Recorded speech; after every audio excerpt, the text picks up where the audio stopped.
Orgullo Nacional, así como de la Premio Internacional, es José María Velasco, quien a pesar de no tener reconocimiento inmediato, como los hombres ilustres de Diego Rivera, David Alfaro Siqueiros y José Clemente Orozco, tiene tanto peso para la historia del arte en nuestro país como estos últimos.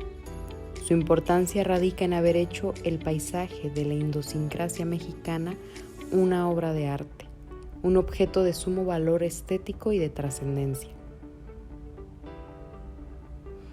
La obra pictórica de José María Velasco es recordada por hacer del paisajismo un lugar de celebración de la riqueza natural de México, a la cual supo incorporar de manera visionaria imágenes del proceso transformador de las zonas urbanas y rurales del país, construyéndola en patrimonio y símbolo de la identidad nacional.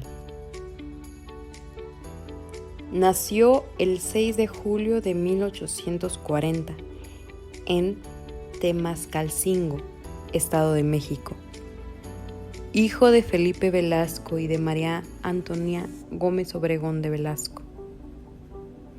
En 1849, su familia se trasladó a la Ciudad de México, en donde a los pocos meses de su llegada muere su padre. José María trabajó como dependiente en una tienda de ropa, al mismo tiempo que estudiaba en el Colegio Lancasteriano de Santa Catarina Mártir, donde dio muestras de afición por el dibujo.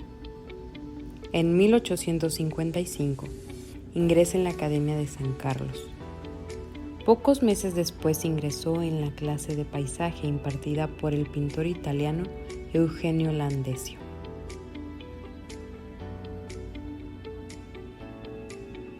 Considerado como uno de los más grandes paisajistas del siglo XIX, en 1868 fue nombrado profesor de perspectiva y en ese mismo año contrajo matrimonio con Luz Sánchez Armas Galindo. En el año de 1889 fue comisionado por el Gobierno de México como jefe de la delegación que asistiría a Francia, llevando pinturas de varios autores para ser exhibidas en la Exposición Universal de París, con la que se conmemoraba el primer centenario de la Revolución Francesa. En 1893 concurre a la Feria Mundial de Chicago, a la exposición con la que se festejaba el cuarto centenario del descubrimiento de América. En el año de 1902 deja la clase de perspectiva en la Academia de San Carlos y a partir del año 1905, aunque su producción sigue siendo cuantiosa, pintó así exclusivamente en su casa de Villa Guadalupe, donde muere el 26 de agosto de 1912. Fue sepultado en el Panteón de Tepeyac. José María Velasco fue uno de los primeros pintores modernos en México, por su espíritu progresista que lo caracterizaba. Fue un excelente paisajista.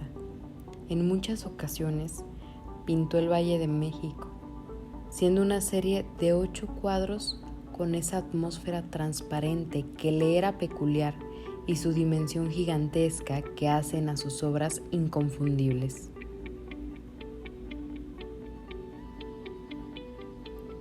Aunque él solo se dedicó a la pintura de paisaje, su gran entrega, la cual es admirable, le permitió realizar hermosos cuadros que no tienen igualdad en el resto del arte académico de su época.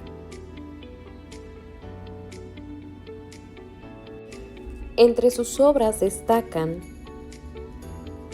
Patio de una casa vieja, pintado en 1861, El Valle de México, 1875, Catedral de Oaxaca, 1887,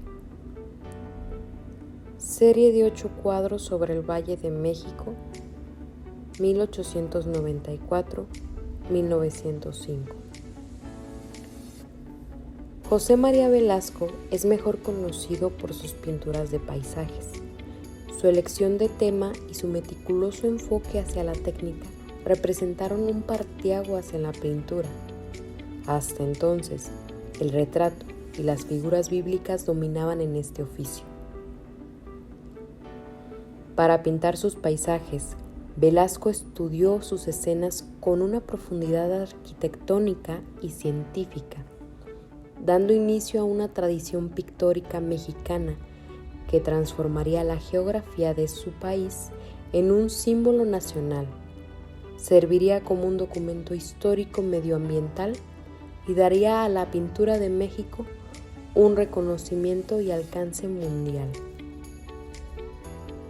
En ambos bandos, tanto en el liberal como en el conservador, existía una afición por el desarrollo de las disciplinas científicas.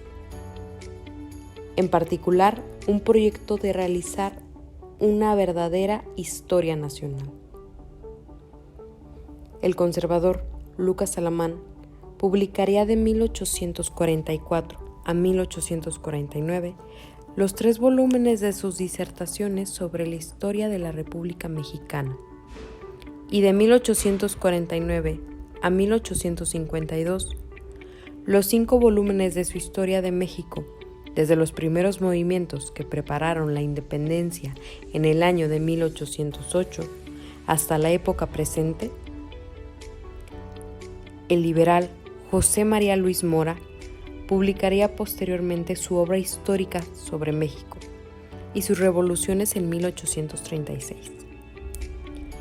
Otro liberal, Lorenzo de Zavala, publicaría en 1845 su ensayo histórico de las revoluciones de México desde 1808 hasta 1830. Incluso el liberal Manuel Paino realizaría un libro de texto muy nutrido llamado Compendio de la Historia de México para el uso de los establecimientos de instrucción pública y de la República Mexicana. Naturalmente, los liberales y los conservadores tenían ideas muy distintas sobre lo que era o no el origen de México.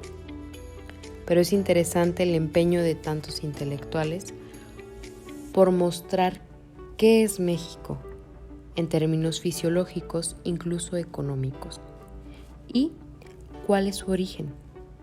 El conservador Lucas Alamán defendía que es la colonia española, mientras que Ignacio Ramírez y otros liberales defendían una idea de idealización del pasado indígena y pondrían a la independencia como un punto de quiebre. En el caso de la pintura, el estudio por el pasado de México también se dio en su vertiente científico-arqueológica.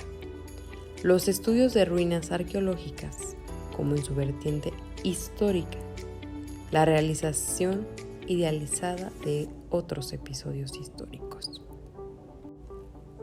José María Velasco fue un alumno aventajado de Eugenio Landesio.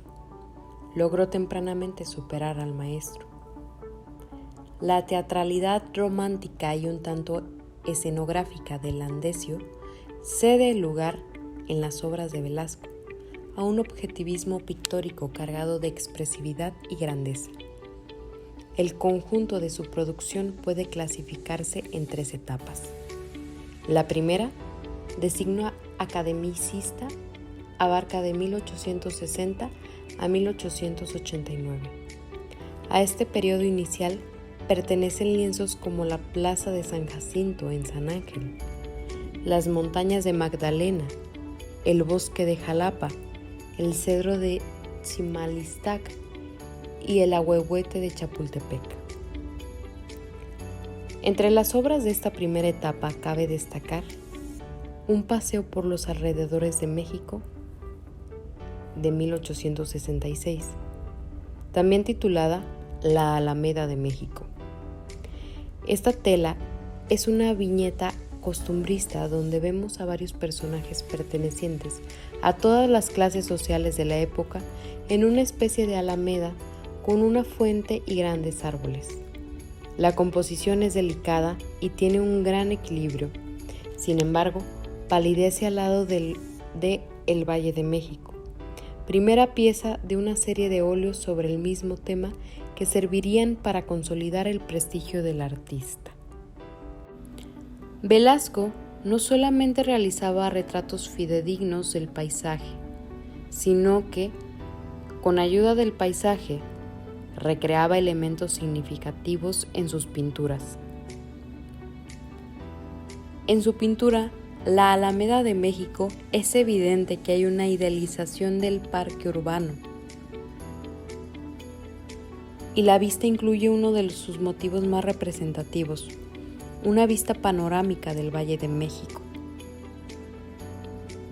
Es en esta, justamente, donde hace una anotación a pie. Para la gran mayoría de sus obras, Velasco se ubicaba en una superficie alta para dominar la visión, y de ahí aprendía los elementos característicos. Octavio Paz mismo lo relacionaría con la vista de un águila.